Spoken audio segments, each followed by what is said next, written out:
Hormuz జలసంధి అనేది కొత్త అధ్యాయం అంటూ Iran supreme leader Ayatollah Khomeini కొడుకు ముక్తజా ఖొమైనీ పేరుతో ఒక ప్రెస్ నోట్, ఆయన వాయిస్ కానీ ఆయన వీడియో కానీ స్టిల్ నవ్వలేదు, ఆయన పేరుతో ప్రెస్ నోట్లు మాత్రమే రిలీజ్ అవుతున్నాయి.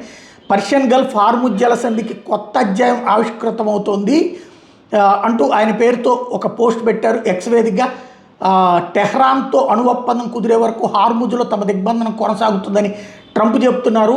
అణుక్షేపణి సామర్థ్యాలను జాతీయ సంపదగా కాపాడుకుంటాం అంటూ ముక్తజా తేల్చి చెప్పారంటే అణ్వస్త్రాలు వదిలిపెట్టడం, యురేనియం అమెరికాకి ఇవ్వమని.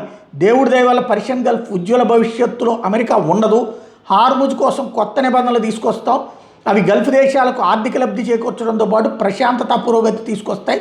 దురాశతో మా జలాల వద్దకు వచ్చే విదేశీయులకి అంటే అమెరికా ఇజ్రాయెల్కి సముద్రం అడుగున మినహా ఇంకెక్కడా స్థానం ఉండదంటే సముద్రంలో సమాధి చేస్తామని చెప్తున్నారు అనమాట.